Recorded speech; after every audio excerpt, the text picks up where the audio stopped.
Hey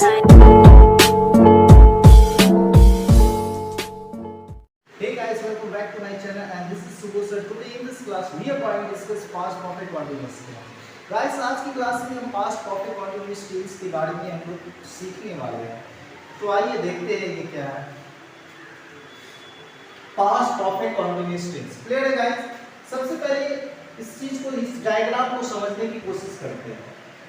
ये जो आप देख रहे हो यहाँ से लेकर यहाँ तक, इसे A मान लिया जाए और इसको B मान लिया जाए. यहाँ से यहाँ तक जो ये पासिंग टाइम है. पासिंग टाइम का मतलब होता है बीती हुई समय या गुजरी हुई समय. यानी बीती हुई समय में जब कोई एक्शन स्टार्ट हुई और ये एक्शन चल रही है यानी यहाँ तक, यानी बीती हुई समय में, यानी पासिंग टाइम मतलब बीती हुई समय में ही जब कोई एक्शन स्टार्ट हुई और यही एक्शन इज गोइंग ऑन, यानी एक्शन चल रही हो. कब तक चल रही हो? जैसे कि 2 घंटे के लिए हो या 2 दिनों के लिए हो या 9 बजे से हो या बचपन से हो या वर्षों से हो या जनवरी से हो या फरवरी से हो.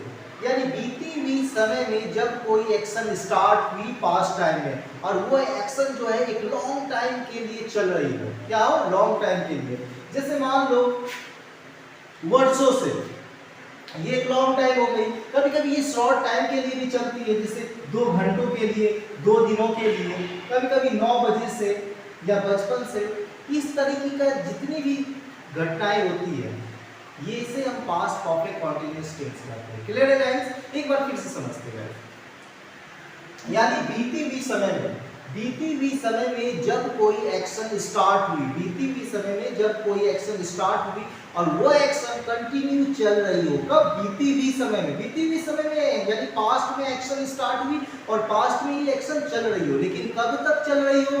कभी वो एक्शन चल सकती है 2 घंटों के लिए या 2 दिनों के लिए या वर्षों से. क्लियर है?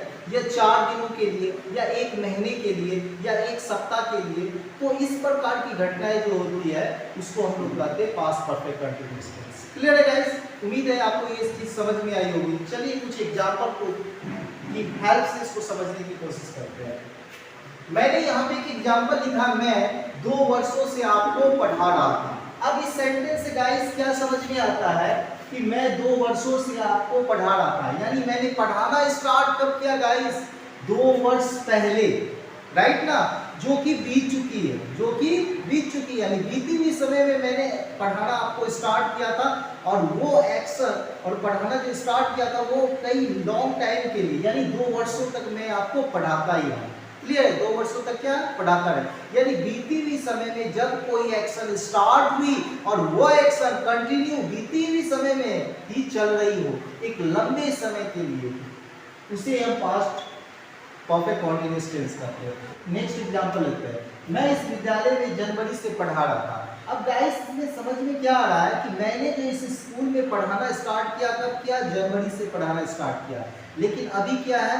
अभी तो जनवरी नहीं है, अभी तो जनवरी तो बीत चुकी है. यानी बीती अभी क्या चल रही है? अभी जून चल रही है. यानी बीती हुई समय में मैंने एक्शन स्टार्ट किया, बीती हुई समय में मैंने क्या किया? एक्शन यानी पढ़ाना स्टार्ट किया और वो चीज, वो पढ़ाना जो है मैंने कंटिन्यू करता रहा. कब तक करता रहा? उसी को हम लोग कहते हैं पास्ट कंटीन्यूअस टेंस. यानी बीती हुई समय में आप कोई भी काम को स्टार्ट करते हैं और वो काम कंटिन्यू चलती रहती है. कभी जनवरी से या 2 दिनों से या 3 दिनों से या 4 दिनों से या 5 दिनों से, वर्षों से या 2010 ईस्वी से या 2005 ईस्वी से. इसी को ही हम present past perfect continuous tense कहते हैं. क्लियर है गाइस? चलते हैं. अगर आप इस स्ट्रक्चर की बात की जाए गाइस तो इसकी स्ट्रक्चर में सबसे पहले हम लोग अफर्मेटिव सेंटेंस पढ़ेंगे. अफर्मेटिव में लिखा है सब सब्जेक्ट, उसके बाद हैड यूज करेंगे, उसके बाद बीन यूज करेंगे, उसके बाद फोर्थ फॉर्म, नेक्स्ट ऑब्जेक्ट, उसके बाद सिंस या फॉर यूज करेंगे गाइस. अगर सिंस और फॉर की बात की जाए तो गाइस क्या है? यूज ऑफ सिंस और फॉर को पहले हम लोग समझते हैं कि सिंस और फॉर क्या है. जो सर्टेन टाइम होता है तो वहाँ पे सिंस लगाते हैं गाइस. जो सर्टेन टाइम नहीं होती है वहाँ पे हम फॉर लगाते हैं. कहने का तात्पर्य ये है कि जब समय का पता चल जाए तो वहाँ सिंस यूज करेंगे, जहाँ समय का पता ना चले तो वहाँ फॉर यूज करेंगे. अगर मैं बोलूँ कि मैं वर्षों से आप इस विद्यालय में पढ़ा रहा हूँ, मैं वर्षों से इस विद्यालय में पढ़ा रहा हूँ, तो आप ये पता कर पाओगे कि मैंने पढ़ाना कब स्टार्ट किया था? नहीं, पता ही नहीं चल रहा है कि मैंने पढ़ाना कब स्टार्ट किया। इस कंडीशन में फोर यूज करेंगे गाइस।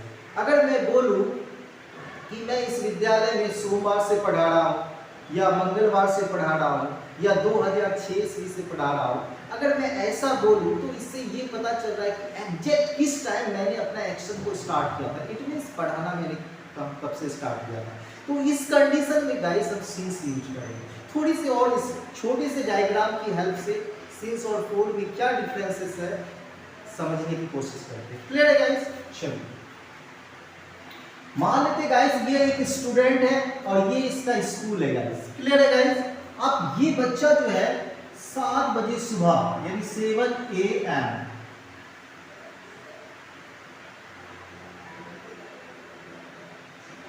अब 7 बजे यानी 7 AM में ये बच्चा जो है घर से निकला और ये स्कूल पहुंचा गाइस 8 AM। ये 7 बजे बच्चा ये घर से स्कूल, ये स्टूडेंट जो है ये बच्चा जो है 7 बजे घर से निकला और 8 AM में जो ये अपने स्कूल को पहुंचा। ये जो आप देख रहे हो 7 AM और 8 AM इन दोनों को जो हम लोग कहेंगे पॉइंट ऑफ टाइम गाइस है। इसको गाइस हम लोग कहेंगे point of time, point of time, क्योंकि ये दोनों से टाइम की पता चल रही है। समय का पता चल रहा है ये दोनों से। ये बच्चा 7 AM यानी 7 बजे ये स्कूल से घर से ये निकलता है और 8 बजे ये स्कूल पहुंचता है। इन दोनों को हम लोग पॉइंट ऑफ टाइम कहेंगे क्योंकि इनसे समय का पता चल रहा है। ठीक है, और जहां पॉइंट ऑफ टाइम हो वहां पे हम लोग क्या यूज करेंगे गाइस? सिंस यूज करेंगे। क्लियर है?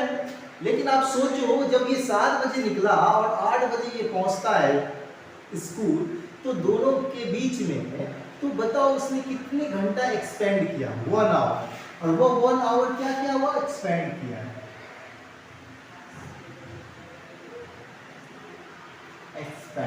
एक्सपेंड कितना किया हुआ? 1 आवर किया। ये जो 1 आवर एक्सपेंड किया गाइस, इसको हम लोग कहते हैं पीरियड ऑफ टाइम कहते हैं गाइस। इसको हम लोग कहेंगे period of time, PERIOD, period of time. इसको गाइस कहेंगे पीरियड ऑफ टाइम, और जहां पीरियड ऑफ टाइम हो तो वहां पे यूज करेंगे टू। ठीक है, अगर मैं आपको बोलूं कि मैं 1 घंटा से पढ़ा रहा हूं या 2 घंटा से पढ़ा रहा हूं, तो यहाँ पे गाइस हम लोग सिंस यूज नहीं कर सकते। 1 घंटा 4 से 5 1 घंटा हुई, 5 से 6 1 घंटा हुई, 6 से 7 1 घंटा हुई, 7 से 8 1 घंटा हुई। क्लियर? एग्जैक्ट मैं टाइम तो नहीं बता रहा हूँ मैंने 5 बजे से या 6 बजे से या 7 बजे से किया। तो हमेशा गाइस याद रखेंगे सीन्स का मतलब उसे कहते हैं जिससे आपको समय का पता चल जाए। जहाँ पे समय का पता चले उसको हम लोग सीन्स कहेंगे गाइस, और जहाँ पे समय का पता ना चले उसको हम गाइस वहाँ पे फोर कहेंगे। अगर मैं आपको बोलूँ कि मैं 2 दिनों से पढ़ा रहा हूँ, तो गाइस यहाँ पे हम फोर यूज करेंगे क्योंकि इसमें फिक्स टाइम नहीं, सर्टेन टाइम नहीं दिया गया। अगर मैं बोलूँ सोमवार से पढ़ा रहा हूँ या जनवरी से पढ़ा रहा हूँ, तो आप यहाँ पे बेशक सिंस यूज करेंगे, इसे हम पॉइंट ऑफ टाइम कहेंगे। अगर मैं बोलूँ 4 वर्षों से पढ़ा रहा हूँ मैं, तो यहाँ भी टाइम का पता नहीं चल रहा है गाइस, यहाँ पे हम लोग फोर यूज करेंगे जिसको हम पीरियड ऑफ टाइम कहते हैं। अगर मैं बोलूँ आपको कि मैं जनवरी से पढ़ा रहा हूँ, तो यहाँ पे टाइम का पता चल रहा है गाइस, तो इसको पॉइंट ऑफ टाइम यानी यहाँ पे सिंस यूज करेंगे। उम्मीद है आपको सिंस या फोर में क्या डिफरेंसेस है वो समझ में आ चुकी है। अब हम लोग चलते नेक्स्ट। चलिए सबसे पहले एग्जांपल क्या था गाइस यहाँ पे कि मैं 2 वर्षों से आपको पढ़ा रहा हूँ। क्लियर है गाइस? पहला सबसे एग्जांपल है यहाँ ये है कि मैं 2 वर्षों से आपको इस विद्यालय में मैं 2 वर्षों से आपको पढ़ा रहा हूँ। इसमें सब्जेक्ट देखेंगे गाइस क्या है? आई गाइस क्या है? सब्जेक्ट। और सब्जेक्ट के बाद हम लोग क्या यूज करेंगे? स्ट्रक्चर में हैड यूज करेंगे। हेड के पास गाइस क्या है? बीन है, बीन यूज करेंगे गाइस। और बीन के पास बिफोर क्या है? इसमें पढ़ाना है teaching, TEACHING, I had been teaching. Clear है गाइस? अब आई हैड बीन टीचिंग हमने लिखा। अब अगर इसके ऑब्जेक्ट की बात करें तो इसमें ऑब्जेक्ट क्या है आप लोगों के? इसके लिए क्या लिखेंगे guys? You. I had been teaching you, मतलब मैं आपको पढ़ा रहा था। अब क्या 2 वर्षों से टाइम का पता नहीं चल रहा है गाइस, इसको period of time it means 4 use करेंगे, FOR 4, 2 वर्षों से 2 इयर्स, 4 2 इयर्स। उम्मीद है गाइस कि आपको ये समझ में आ चुकी होगी। अब नेक्स्ट एग्जांपल चलते हैं। वो इस विद्यालय में जनवरी से पढ़ा रही है, यानी सब्जेक्ट क्या है, वह मींस सी। सी के साथ क्या यूज करेंगे गाइस, हैड और बीन। हैड तो सबके साथ यूज करना है और बीन भी यूज करना है।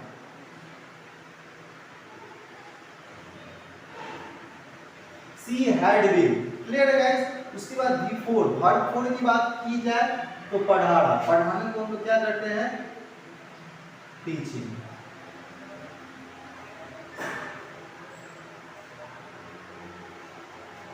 सी हैड बीन टीचिंग, यानी वो पढ़ा रही है। इसमें ऑब्जेक्ट की बात की जाए तो इस विद्यालय में, in this school. She had been teaching in this school, यानी वो इस विद्यालय में पढ़ा रही है। जनवरी से गाइस तो क्या यूज करेंगे, सिंस यूज करेंगे, टाइम का पता चल रहा है, since January, JANUARY। Clear guys. अब हम लोग चलते गाइस नेगेटिव सेंटेंस में। नेगेटिव सेंटेंस की बात की जाए तो सबसे पहले सब्जेक्ट यूज करेंगे, उसके बाद हैड यूज करेंगे, उसके बाद नॉट प्लस बीन यूज करेंगे, उसके बाद before, it means the fourth form of the verb. Next use करेंगे ऑब्जेक्ट, उसके बाद सिंस या फॉर यूज करेंगे। क्लियर है गाइस। तो चलते हैं, सबसे पहले हम लोग इसमें सब्जेक्ट को हम लोग सेलेक्ट करते हैं। जैसा कि आप देख रहे हो कि इसमें सब्जेक्ट क्या है, वे लोग। Subject means one who works is called subject. Clear है गाइस। तो सबसे पहले हम लोग सब्जेक्ट लिखेंगे, क्लियर है। जैसा कि आप स्ट्रक्चर में देख रहे हो कि सब्जेक्ट के बाद हम लोग क्या यूज करते हैं, हेल्पिंग वर्ब। क्लियर है गाइस। हेल्पिंग वर्ब क्या है, had. Clear, right, had use करेंगे। हैड के बाद क्या है गाइस, नॉट यूज करेंगे। नॉट के बाद क्या है, बीन।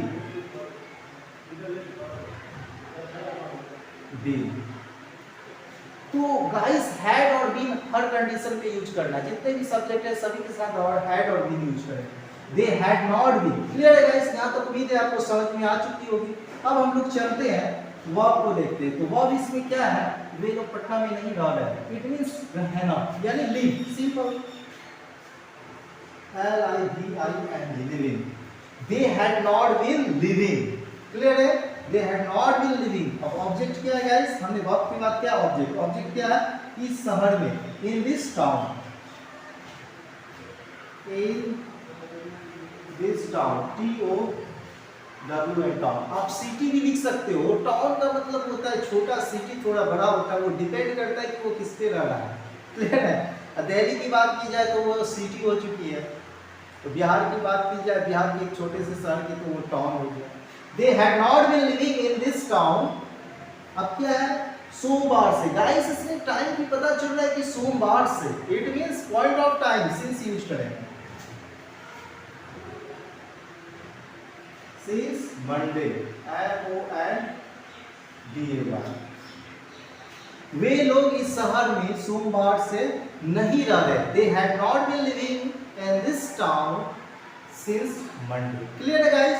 अब इंट्रोगेटिव सेंटेंस की बात की जाए तो इंट्रोगेटिव सेंटेंस की अगर बात की जाए तो सबसे पहले यूज करेंगे हैड, उसके बाद सब्जेक्ट यूज करेंगे, उसके बाद बीन यूज करेंगे, उसके बाद बिफोर यूज करेंगे, उसके बाद ऑब्जेक्ट यूज करेंगे, उसके बाद सिंस या फॉर। क्लियर है। क्या मैं आपको दो दिनों से पढ़ा रहा था। Had I been teaching you for 2 days। 2 दिनों से, टाइम की पता नहीं चल रही है, ठीक है, पीरियड ऑफ टाइम है इसलिए। नेक्स्ट एग्जांपल लेते हैं। क्या मैं आपको 1 वर्ष से पढ़ा रहा था। Had I been teaching you for 1 year। Clear है। अगर नेगेटिव इंट्रोगेटिव सेंटेंस की बात की जाए तो सबसे पहले हैड, उसके बाद सब्जेक्ट, फिर उसके बाद नॉट, फिर उसके बाद बीन, उसके बाद before plus object plus since या फॉर। क्या मैं आपको 2 दिनों से नहीं पढ़ा रहा हूं। Had I not been teaching you for 2 days। Clear. एक और एग्जांपल लेते हैं गाइस। क्या हम लोग वर्षों से बिहार में नहीं रह रहे थे। हैड इन बिहार 4 years, वर्षों से, टाइम का पता ही नहीं चल रहा है कब स्टार्ट हुई रहा है, तो यहाँ पे 4 यूज करेंगे, इसको हम पीरियड ऑफ टाइम करते हैं। क्लियर गाइस, उम्मीद है कि आज की आपको वीडियो पसंद आई होगी। अगर वीडियो को पसंद आई होगी तो वीडियो को लाइक और चैनल को सब्सक्राइब जरूर करिएगा। आज के लिए बस इतना ही, मिलते हैं फिर नेक्स्ट वीडियो में। Thank you guys for watching this video. Thank you guys.